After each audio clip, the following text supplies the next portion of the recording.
بسم الله الرحمن الرحيم.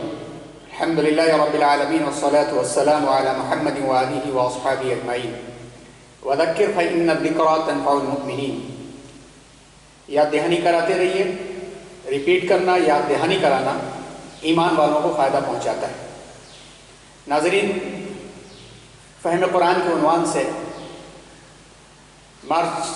جنوری 2020 میں سی ایف ٹی آر آئی مسجد میں ہم لوگوں نے سیشن شروع کیا تھا، لیکن مارچ میں اس آزمائش کے سبب کووڈ-19 کے سبب یہ سلسلہ موقوف ہو گیا تھا. تاہم رمضان المبارک میں ہر روز مختصر طریقے پر اللہ تعالیٰ نے یہ توفیق بخشی کہ ایک ایک پارے کی تلخیص آپ کی خدمت میں پہنچتی رہے. اب پھر سے اس سلسلے کو ریزیوم کیا جا رہا ہے اور اس کو پھر سے شروع کیا جا رہا ہے. دعا فرمائیں کہ اللہ تبارک و تعالیٰ براہ راست ہم سب کو قرآن سمجھنے اور اس پر عمل کرنے کی توفیق عطا فرمائے. یہ جو موجودہ صورتحال ہے، اس موجودہ صورتحال میں جیسا کہ آگے آنے والے دن غیر یقینی انسرٹن دکھ رہے ہیں، اس میں اگر ہم نے قرآن مجید کو سمجھنے کے لیے پھر سے اثر نو فکر نہیں کی اور اپنے بچوں کو اس کی طرف نہیں لگایا تو بہت بڑا نقصان ایمان اور اخلاق کا اور دین کا ہو رہا ہے، جس کی بھرپائی نہیں ہو سکتی. انشاءاللہ یہ ان ٹاپکس پہ آہستہ آہستہ مزید گفتگو کرنے کی کوشش کی جائے گی.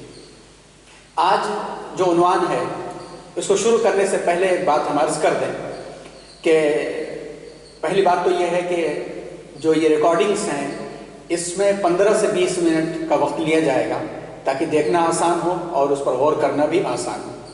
جیسے ہی آگے آنے والے حالات میں ایک جگہ جمع ہونے کی اجازت مل جائے گی اور مناسب حالات رہیں گے تو پھر سے مسجد میں اسی وقت جمعرات کے دن بعد نماز مغرب یہ سلسلہ شروع ہوگا. جب تک یہ سلسلہ شروع نہ ہو انشاءاللہ ریکارڈنگ کے ذریعے سے آپ کی خدمت میں یہ موضوعات بھیجے جائیں گے. دوسری بات کا خیال اس بات کا رکھا جائے گا کہ انشاءاللہ جیسے ہی ویڈیو بھیجی جائے گی اس دن کے لیے گروپ ان بلاک کر دیا جائے گا تاکہ آپ کے مشورے بھی سامنے آ جائیں کہ کون سے عناوین ہیں جس کو ڈسکس کرنا ہے اور کن عناوین کے اوپر ہمیں بات کرنی ہے، اور کچھ ایسے سوالات ہوں تو اس کو بھی سامنے رکھنے کی کوشش کی جائے گی. آج پہلی کلاس کا ریویژن بھی کرنا ہے اور جس مقصد کے تحت اس کو شروع کیا گیا تھا اس پر مختصر ہم لوگ گفتگو کریں گے. آپ کو یاد ہوگا کہ جب ہم لوگوں نے شروع کیا تھا تو جمعرات کے دن 23 جنوری کو اس سیشن کا آغاز ہوا تھا اور اس پر مقاصد پر جو نظر ڈالی گئی تھی یہ سارے عناوین تھے، جس میں بات یہ تھی کہ درس قرآن، تفسیر قرآن اور فہم قرآن، ان میں فرق کیا ہے یہ ڈیٹیل بتایا گیا تھا. اور آپ کے پاس آڈیو ریکارڈنگ بھی موجود ہوگی، اسے ایک مرتبہ سن لیں کہ درس کا مطلب یہ ہوتا ہے کہ کسی آیت کو لے لیا جائے اور اس آیت سے کچھ حالات حاضرہ میں رہنمائی فراہم کی جائے، اس سے کیا سبق ملتا ہے اس کے بارے میں تھوڑا سا جانا جائے، سمجھا جائے. تفسیر قرآن میں وہ آیت کس کانٹیکسٹ میں نازل ہوئی، کس پس منظر میں نازل ہوئی، اس کا شان نزول کیا ہے، اس سے کیا حکم نکلتا ہے، کن روایتوں سے حکم نکلتا ہے، گویا پوری تفصیلات اس کے اندر آتی ہیں. فہم قرآن میں دونوں چیزوں کو شامل کیے ہوئے ہیں کہ ایک آیت کا کوئی لفظ لیا جائے اور اس آیت کے لفظ پر ڈیپ جا کر کے غور و فکر کے ساتھ غور کیا جائے اور اس سے سبق نکالا جائے. یہ فہم قرآن ہوتا ہے اور اسی عنوان پر ہم لوگوں نے گفتگو کی شروعات کی تھی. پھر دوسری چیز اس کے اندر لائے تھے ہم لوگ کہ مقاصد پروگرام اور طرز پروگرام کیا ہوگا، آبجیکٹیوز کیا ہیں، اس کی میتھڈالوجی کیا ہوگی. تو شروع میں بات آئی تھی کہ پہلے کچھ کلاسیں یعنی رمضان سے پہلے کی جو کلاسیں ہوں گی وہ انٹروڈکٹری ہوں گی، تعارفی ہوں گی، اور اس تعارف کے اندر بہت ساری باتیں سامنے آئی تھی. پھر آگے چل کر کے قبل اس کے کی لینگویج پر آیا آدمی، اور جس طرح سے ہوتا ہے کہ تکنیکی طور پہ ٹیکنیکل قرآن کو سمجھنے کے لیے کیا ریکوائرمنٹس ہیں، کیا ضروریات ہیں، اس پر بات ہو. اس سے پہلے یہ بات آئی تھی کہ قرآن میں کچھ الفاظ بار بار استعمال ہوئے ہیں، الگ الگ طریقے پر استعمال ہوئے ہیں، اس کا کیا مفہوم ہے. جیسے مثال کے طور پر تقوی کا لفظ استعمال ہوا، علم کا لفظ استعمال ہوا، فہم کا لفظ استعمال ہوا. اس طرح کے بہت سارے ایسے لفظ ہیں جو قرآن میں جگہ جگہ الگ الگ انداز میں استعمال ہوئے ہیں. تو اس کے کیا مقاصد ہیں اور اس کے اندر سے کیا موتی نکلتے ہیں، اس کے بارے میں پہلے بات ہوگی، پھر اگلے مرحلے پر انشاءاللہ جائیں گے. پھر اس کے بعد تھا فیہ ذکرکم کا قرآن نظریہ اور عصر حاضر. یا قرآن میں اللہ تعالیٰ نے خود کہا ہے کہ وَلَقَدْ أَنزَلْنَا إِلَيْكُمْ كِتَابًا فِيهِ ذِكْرُكُمْ, کہ ہم نے البتہ تمہارے اوپر ایک کتاب نازل کی جس میں تمہارا تذکرہ ہے. تو ہمارا تذکرہ کس انداز کا ہے, قرآن کس انداز سے ہم سے گفتگو کرتا ہے اور کیسے اس تذکرے کو ہم حاصل کر سکتے ہیں, اس کے بارے میں بھی گفتگو ہوئی تھی.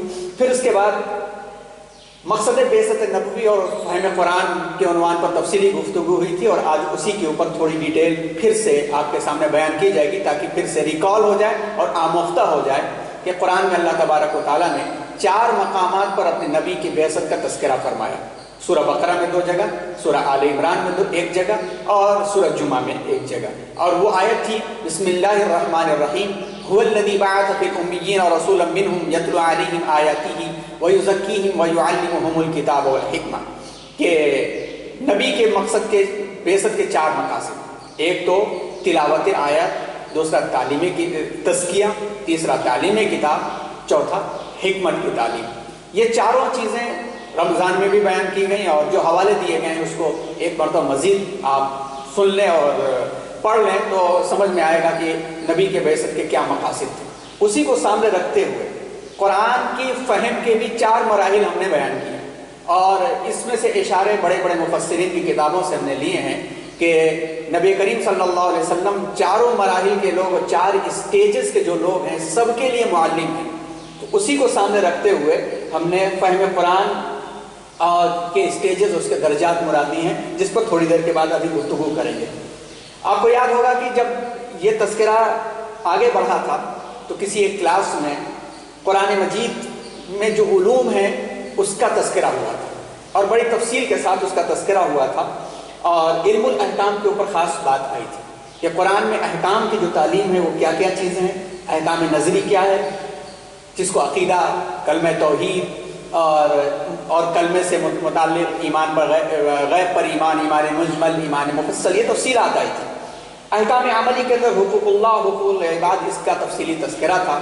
اور اس کے بعد مزید علم الجدال کہ کس طرح سے قرآن مجید نے نہ ماننے والوں کو کے ساتھ ڈیبیٹ کیا ہے اور قوانین سمجھائے ہیں. پھر اسی طرح سے آفاق و انفس میں پھیلی ہوئی نشانیاں, یعنی اسپیس سائنس کا تذکرہ, زمین کا تذکرہ, کھیتیوں کا تذکرہ, اس کے بارے میں بھی تفصیلی گفتگو ہوئی تھی, وہ ریکارڈنگ میں موجود ہوگی, اسے بھی آپ سمجھتے ہیں. قرآن مجید میں جب علم الاحکام کا تذکرہ ہوا تھا تو شریعت کی بھی بات آئی تھی, اور شریعت کی جب بات آئی تھی تو شریعت کے بنیادی مقاصد کا بھی تذکرہ ایک سیشن میں کیا گیا تھا کہ شریعت کے جو مقاصد ہیں وہ 5 ہیں.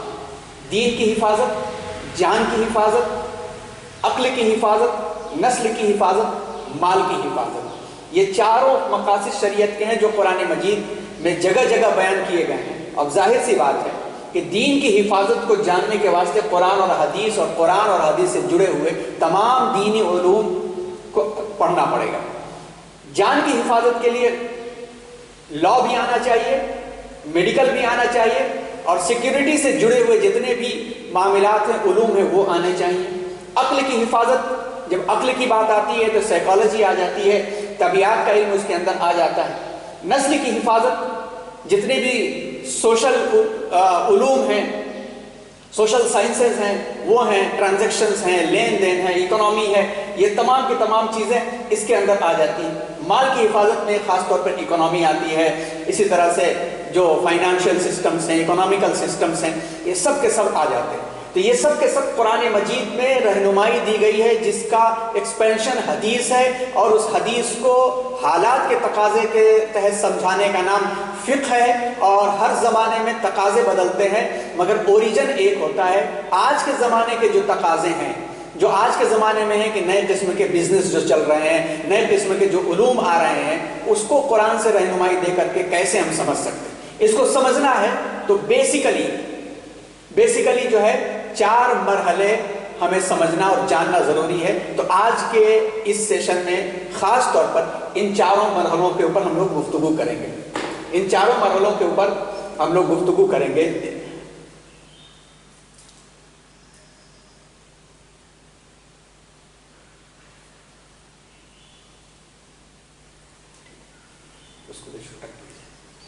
ان 4 مرحلوں کے اوپر گفتگو کریں گے. جیسا کہ جیسا کہ ابھی تھوڑی دیر پہلے بات آئی، فہم قرآن کے 4 مراحل، یتلو علیہم آیاتہ ویزکیہم ویعلمہم الکتاب والحکمہ۔ نبی کریم صلی اللہ علیہ وسلم نے ہر معاشرے کے اندر 4 قسم کے لوگ ہوتے ہیں۔ ایک تو وہ طبقہ ہوتا ہے جس کے پاس اتنا سینس نہیں، اتنی صلاحیت نہیں، اتنی قابلیت نہیں کہ وہ ایک لیول سے اوپر جا سکے۔ دوسرا وہ طبقہ ہوتا ہے جو تھوڑا سا ان سے آگے ہوتا ہے، جس کے پاس سمجھنے کی صلاحیت ہوتی ہے۔ تیسرا وہ طبقہ ہوتا ہے جس کے پاس انسائٹ اور بصیرت کی صلاحیت ہوتی ہے۔ چوتھا وہ طبقہ ہوتا ہے جو تھنک ٹینک ہوتا ہے، جو کریم آف دا سوسائٹی ہوا کرتا ہے۔ یہی 4 طبقے ہوتے ہیں۔ قرآن چاروں طبقوں کے لیے ان کی اپنی صلاحیت کے اعتبار سے، ان کے اپنے قابلیت کے اعتبار سے رہنمائی دیتا ہے، اور رہنمائی کے ساتھ ساتھ ان کو اس کے برابر کا مکلف بناتا ہے۔ لا یکلف اللہ نفسا الا وسعها۔ اللہ تعالیٰ نے بھی وہی چیز کہی ہے کہ اب اللہ تعالیٰ کسی کو اس کی طاقت سے زیادہ بوجھ نہیں ڈالتے۔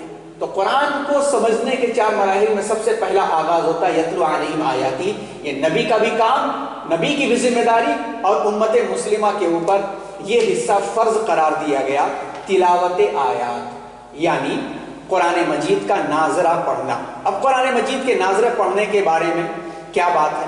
کم از کم اتنا قرآن ایک مسلمان کو آنا کہ اس سے اپنی نمازوں کو صحیح طریقے پر ادا کرے فرض ہے۔ اگر ایک مسلمان کو اتنا بھی نہیں آتا، اس کے پاس وقت ہے، اس کا یاد کر سکتا ہے، اتنا بھی قرآن یاد نہیں ہے کہ نمازیں نہ پڑھ سکے، تو ظاہر سی بات ہے کہ نماز نہیں پڑھ سکے گا۔ جب اس کی نماز نہیں ہوگی تو پتہ یہ چلا کہ اس کا ایمان، اس کا دین بھی نامکمل۔ تو یتلو علیہم آیاتی میں کم از کم اتنا فرض ہے، لیکن اس کے ساتھ ساتھ فریضے کے قریب قریب تک، ابلیگیشن کے قریب قریب تک ذمہ داری ہے کہ ناظر قرآن آنا چاہیے۔ یتلو علیہم آیاتہ میں عربی زبان کی خواندگی، یعنی عربی زبان کی ریڈنگ آنا چاہیے۔ یہ ہے وہ عوام الناس کا طبقہ جو بہت زیادہ سمجھنے کی صلاحیت نہیں رکھتا، لیکن کم از کم اس کو اللہ کے، ایک مسلمان کو اللہ کے کلام پڑھنے کی صلاحیت ہونی چاہیے، اور اس کو پڑھنے کے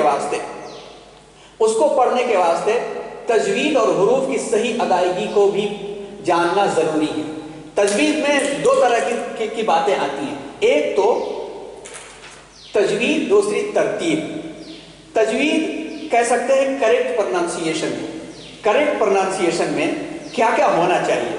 نمبر 1، حرفوں کو صحیح ادا کرنا، یعنی جو حرف نکلنے کے جو ریسورسز ہیں، جو مقامات ہیں، اس جگہ سے ادا کرنا، کیونکہ عربی جاننے والا جانتا ہے کہ عربی حروف تہجی میں تا اور تو الگ پروننسیشن ہے، ہا اور ہا الگ پروننسیشن ہے، غال، زا، غا، ضاد الگ پروننسیشن ہے، شین اور سین الگ پروننسیشن ہے۔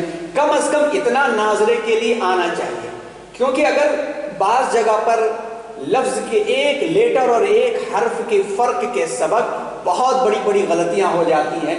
مثلا کسی کا، جیسا کہ آج کل لہجہ چل رہا ہے، نہ شین قاف کا پتہ ہے، نہ سین کاف کا پتہ ہے، نہ رال کا پتہ ہے، نہ جیم کا پتہ ہے۔ اب اگر کہیں جگہ پر جلیل لکھا ہوا ہے اور کسی جگہ پر ذلیل لکھا ہوا ہے، اب صحیح پروننسیشن نہ ادا کرنے کے سبب جس کو دال اور جیم میں فرق نہیں ملتا، وہ صرف جو جانتا ہے ہندی والا، وہ جلیل پڑھے گا۔ ذلیل کا مطلب ہوتا ہے بھٹکا ہوا، گمراہ، یہ نگیٹو میننگ میں۔ جلیل پازیٹیو میننگ میں ہے، عظمت والا، بڑا، جسے اللہ جل جلالہ کہتے ہیں، گریٹنس کے معنی میں ہوتا ہے۔ اب یہ شیطان کے معنی میں زیادہ تر استعمال ہوتا ہے، بھٹکے ہوئے لوگوں کے معنی میں زیادہ استعمال ہوتا ہے۔ اگر وہ کریکٹ پروننسیشن کا استعمال نہیں کرتا ہے تو ذلیل کی جگہ جلیل پڑھے گا، میننگ بدل جائے گی۔ بلکہ بسا اوقات قرآن میں ایسے حروف بھی ہیں کہ اگر اس کو صحیح طریقے سے نہ ادا کیا گیا تو کفر بھی لازم آ جاتا ہے۔ تو ماں باپ کے اوپر پہلی ذمہ داری ہوتی ہے، اگر انہوں نے اپنے بچوں کو صحیح ناظرہ پڑھوانے کی فکر نہیں کیا، صحیح ناظرہ پڑھوانے کی ماں باپ نے فکر نہیں کیا، تو پھر ان کی پکڑ ہوتی ہے۔ تو ہر خاص طور پر صحیح پروننسیشن کا خیال اتنا کم از کم کہ یہ بڑی بڑی غلطیاں نہ ہو جائیں، یہ فہم قرآن میں یہ مطلوب ہے، اس سے مراد ہے۔ اب اس کے لیے یہاں پر تجوید لازم آ جاتی ہے، یہ کمپلسری آ جاتی ہے کہ کم سے کم اتنا ہونا چاہیے۔ یہ کس کے لیے ہوتا ہے؟ نمبر 1 عوام الناس کے لیے، جن کے پاس بہت فہم اور صلاحیت نہیں ہے کہ وہ آگے کا سمجھ سکے۔ نمبر 2 5 سے لے کر کے 10 سال کے بچوں کو اس کی تربیت دے دینی چاہیے، یہ سلیبس ہے، یہ نظام یہاں پر بنا ہوا ہے۔ دوسرا ہے یزکی، دلوں کو صاف کرنا، تزکیہ، اچھائی بھرنا، برائی کو نکالنا۔ اب اصلاح نفس ریفارمیشن یہ کیسے آئے گا؟ یہ قرآن مجید کے آیتوں سے پتہ چلے گا کہ صحیح راستہ کیا ہے، غلط راستہ کیا ہے، راہ ہدایت کیا ہے، راہ ضلالت کیا ہے، اہدنا الصراط المستقیم کیا ہے، اور غیر المغضوب ولا الضالین کیا ہے، پتہ کرنا پڑے گا۔ یہ پتہ کرنے کے واسطے کم از کم ترجمے کے ساتھ قرآن مجید ایک مرتبہ انسان ٹرانسلیشن بھی پڑھ لیتا ہے تو اس سے معلوم ہو جاتا ہے کہ ہاں یہاں پر یہ صحیح راستہ ہے۔ تو دوسرا جو مرحلہ ہے وہ ہے کہ قرآن کی تعلیم سے واقفیت، راہ ہدایت اور راہ ضلالت سے واقفیت، اور یہاں پر ٹرانسلیشن اور ترجمہ سن لینا یا پڑھ لینا بھی بسا اوقات کافی ہو جاتا ہے، لیکن تجوید کے ساتھ ساتھ تزکیہ، اصلاح نفس اور تلاوت آیات کے ساتھ ساتھ اس کے بارے میں معلومات حاصل کرنا، یہ کس کے لیے ہے؟ یہ ان کے لیے ہے، عوام کے ساتھ ساتھ ان لوگوں کے لیے ہے جن کو اللہ تعالیٰ نے اپنی نارمل لائف گزارنے کا موقع دیا ہے، اپنی نارمل لائف میں اچھا اور برا سمجھتے ہیں، اچھا اور برا سمجھتے ہیں، ان کے لیے ہے۔ اور خاص طور پر 10 سے لے کر کے 18 سال کے بچوں کے لیے خصوصی طور پر یہ مرحلہ ہے، تاکہ اس کے اندر بچے یہ سمجھ جائیں، ماں باپ کی ذمہ داری ہے کہ یہ تربیت بچوں کو دے دی جائے تاکہ بچہ اچھا اور برا سمجھ سکیں، دین پر قائم رہ سکیں اور اچھی راہ اختیار کریں، بری راہ سے وہ بچ جائیں، کیونکہ یہاں سے لے کر کے یہاں تک کی جو ایج ہے وہ ٹین ایج سے لے کر کے ینگ ایج تک بچہ پہنچتا ہے، جس میں اس کے وہ بچپن کی عمر سے جوانی کی عمر پر قدم رکھتا ہے، شروعات ہو جاتی ہے 11 12 13 سال سے، 14 سے لے کے 18 سال تک اس کے کروموزومز ایکٹیو ہو جاتے ہیں، گویا وہ سوسائٹی کا ایک مفید شہری بننے جا رہا ہے، تو جس کی وجہ سے لازم ہے کہ اس کا تزکیہ ہو جائے۔ تو اس کو معلوم ہونا چاہیے کہ قرآن اس کے بارے میں کیا کہتا ہے، کیوں فرعون اور حامان اور نمرود اور ابو جہل اور ابو لہب برباد ہو گئے، کیوں قومیں تباہ ہو گئیں، اور کیوں نبی کامیاب ہو گئے، صدیقین کامیاب ہو گئے، یہ پتہ ہونا چاہیے۔ اس کے لیے درس قرآن اٹینڈ کرنا، ترجمہ ٹرانسلیشن پڑھ لینا، اس سے سبق مل جاتا ہے۔ تیسرا مرحلہ ہے وَيُعَلِّمُهُمُ الْكِتَابَ وَالْحِكْمَةَ۔ اب کتاب کی تعلیم کیا ہے، کتاب کیا کہہ رہی ہے، اس کے واسطے جب یہ مرحلہ پورا ہو جاتا ہے، تلاوت تزکیہ پورا ہو جاتا ہے، تو قرآن فہمی کا دور شروع ہونا چاہیے کہ قرآن کیا کہنا چاہتا ہے، قرآن کیا کام لینا چاہتا ہے۔ اس حصے کے اندر اس میں کون لوگ مراد ہیں، وہ اس کے واسطے عربی زبان سے واقفیت کا بھی مرحلہ آ جاتا ہے، یعنی عربک لینگویج یہاں پہ سیکھنے کا مرحلہ آ جاتا ہے۔ یہ حصہ تو تقریباً لازم ہے ہر مسلمان کے لیے، لیکن اس حصے میں گویا کہ ایک طرح سے پریفریبل، ترجیحی طور پر یہ امید ہوتی ہے کہ ایک مسلمان اس سے واقف ہوگا۔ اس سے واقف ہونے کے واسطے عربک زبان سے واقفیت کے بغیر ناممکن تو نہیں ہے، لیکن ذرا مشکل ہے۔ اب یہ ایج کون سی ہوتی ہے؟ یہ ایج 18 سے لے کر کے 25 سال کی ہوتی ہے۔ 18 سے لے کر کے 25 سال کی ایج کے اندر ایک طرف جوان ہو کر کے اب وہ پروفیشنل لائف میں جا چکا ہوتا ہے، ہر ایک سے ڈیل کر رہا ہوتا ہے، اپنوں سے بھی غیروں سے بھی، ہر جگہ بچہ، یعنی اب بچہ تو نہیں کہا جا سکتا، مرد ڈیل کر رہا ہوتا ہے، شادی کی ہو چکی ہوتی ہے یا شادی کے قریب کی عمر ہو چکی ہوتی ہے۔